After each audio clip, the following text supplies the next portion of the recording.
আজকে বাংলাদেশের হুঙ্কারে কাঁপছে আইসিসি। জয় শাহের দাদাগিরি শেষ? কার সাহসে এত বড় না? দিল্লির সাউথ ব্লক থেকে মুম্বাইয়ের ওয়াংখেড়ে সর্বত্রই এখন পিন পতন নীরবতা। বিশ্বাসই করতে পারছে না ভারতীয় ক্রিকেট বোর্ড বিসিসিআই।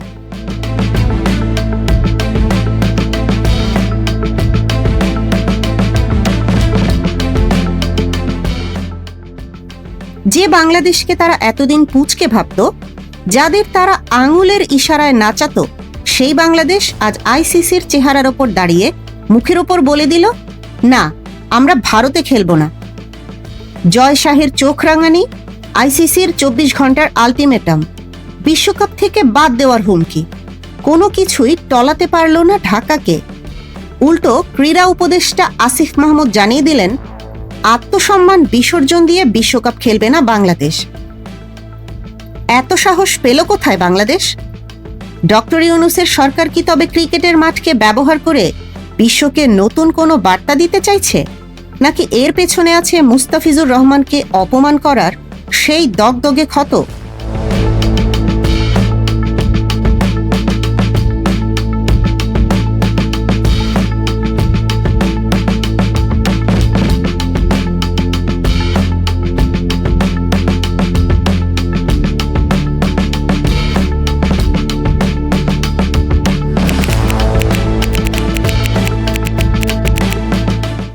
আজ আমরা উন্মোচন করব এই নজিরবিহীন সাহসের উৎস এবং আইসিসির অন্দরমহলে চলা এই মহাযুদ্ধের গোপন সমীকরণ। সবাই প্রশ্ন করছেন, এত সাহস পেল কোথায় বাংলাদেশ? এর উত্তর লুকিয়ে আছে 2024-এর ছাত্র জনতার বিপ্লবে এবং বর্তমান সরকারের পররাষ্ট্রনীতিতে। গত 15 বছর ধরে বিসিবির নীতি ছিল ভারত যা বলবে তাই সই, কিন্তু 5 আগস্টের পর দৃশ্যপট বদলে গেছে। ডক্টর মোহাম্মদ ইউনূসের নেতৃত্বাধীন অন্তর্বর্তী সরকার স্পষ্ট করেছে, জাতীয় স্বার্থ এবং নাগরিকের নিরাপত্তা সবার আগে। ক্রীড়া মন্ত্রণালয় থেকে বিসিবিকে পরিষ্কার বার্তা দেওয়া হয়েছে, আমরা কারো কাছে মাথা নত করব না। আগে বিসিবি সভাপতিরা দিল্লির দিকে তাকিয়ে সিদ্ধান্ত নিতেন, কিন্তু এবার সিদ্ধান্ত আসছে ঢাকার রাজপথ থেকে, সাধারণ মানুষের পালস থেকে। বিশ্লেষকরা বলছেন, বাংলাদেশ সরকার বুঝতে পেরেছে ভারতের মাটিতে বাংলাদেশের ক্রিকেটাররা নিরাপদ নন। বিশেষ করে মুস্তাফিজ ইস্যুতে ভারত যা করেছে তা ছিল সরাসরি জাতীয় মর্যাদায় আঘাত। এই সরকার সেই আঘাতের জবাব দিচ্ছে পাল্টা আঘাত দিয়ে। তারা বুঝিয়ে দিয়েছে, বাংলাদেশ ছোট দেশ হতে পারে, কিন্তু তাদের আত্মসম্মান বোধ হিমালয়ের সমান।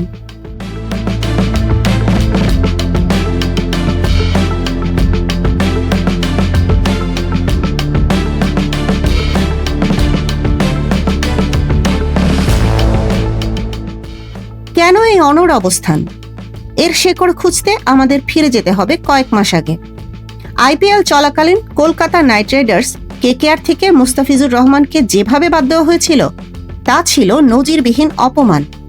অভিযোগ আছে, ভারতীয় উগ্রবাদী গোষ্ঠীগুলোর চাপে এবং বিসিসিআই এর পরোক্ষ নির্দেশেই মুস্তাফিজকে ভারত ছাড়তে বাধ্য করা হয়েছিল। তাকে কোনো কারণ দর্শানো ছাড়াই ক্যাম্প থেকে বের করে দেওয়া হয়। সেদিন বাংলাদেশ চুপ ছিল না, কিন্তু অসহায় ছিল। তবে আজ সেই অপমানের প্রতিশোধ নিচ্ছে বিসিবি। বাংলাদেশ স্পষ্ট জানিয়ে দিয়েছে, যে দেশে আমাদের একজন আইকন ক্রিকেটার নিরাপদ নন, যে দেশে দর্শকদের রোষানলে পড়ার ঝুঁকি থাকে, সেই দেশে পুরো জাতীয় দল পাঠানো মানে সুইসাইড মিশন। বিসিবির এই যুক্তি আইসিসির টেবিলে ভূমিকম্প সৃষ্টি করেছে, কারণ ভারত এতদিন নিরাপত্তার অজুহাত দিয়ে পাকিস্তানে যায়নি। আজ বাংলাদেশ সেই একই অস্ত্র ভারতের দিকে তাক করেছে। একেই বলে টিট ফর ট্যাট।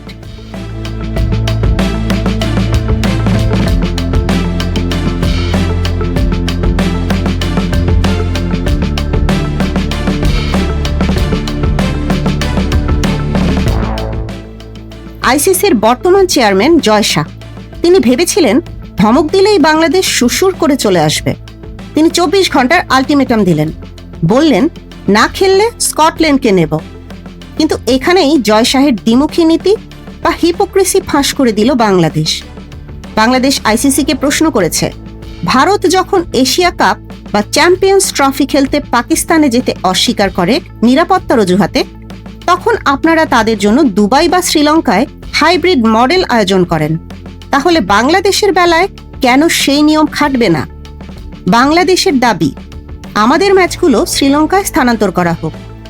ভারত যদি নিরপেক্ষ ভেন্যু পায়, বাংলাদেশ কেন পাবে না? আইসিসির কাছে এই প্রশ্নের কোনো উত্তর নেই। তারা শুধু ক্ষমতার দাপট দেখাচ্ছে, কিন্তু বাংলাদেশ এবার সেই দাপটের বেলুন ফুটো করে দিয়েছে। বিশ্ব মিডিয়াতেও এখন প্রশ্ন উঠছে, আইসিসি কি শুধুই ইন্ডিয়ান ক্রিকেট কাউন্সিল?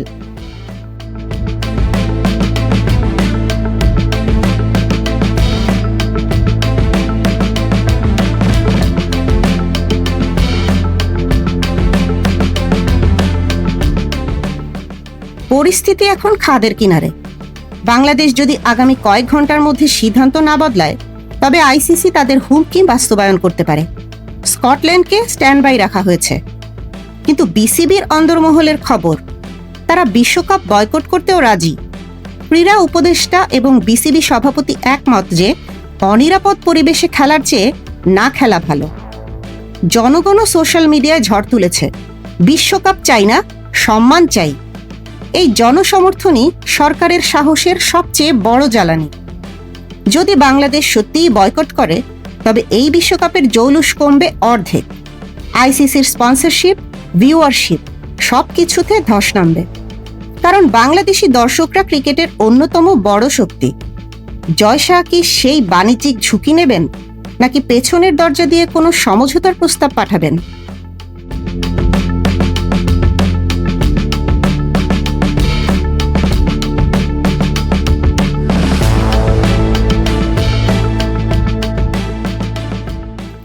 এটি আর নিছক ক্রিকেটীয় বিরোধ নেই, এটি এখন ভূ রাজনীতির অংশ।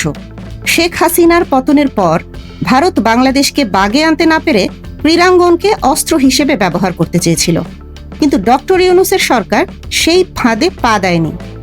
এই ঘটনা প্রমাণ করে দক্ষিণ এশিয়ায় ভারতের একচ্ছত্র আধিপত্যের দিন শেষ।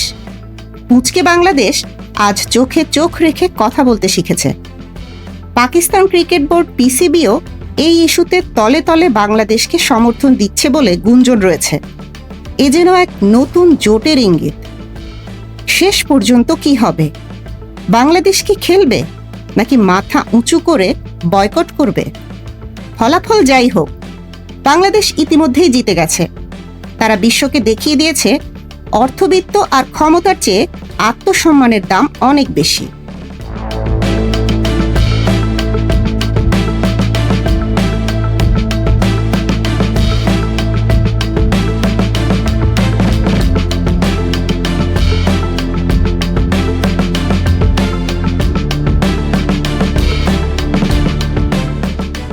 জয় শাহের দাদাগিরির সামনে বাংলাদেশ যে সাহসিকতার পরিচয় দিল, তা ইতিহাসের পাতায় স্বর্ণাক্ষরে লেখা থাকবে। এই না শুধু একটি শব্দ নয়, এটি নতুন বাংলাদেশের গর্জন। চোখ রাখুন আমাদের পর্দায়। ক্রিকেটের এই মহাযুদ্ধের চূড়ান্ত ব্রেকিং নিউজ আমরাই দেব সবার আগে।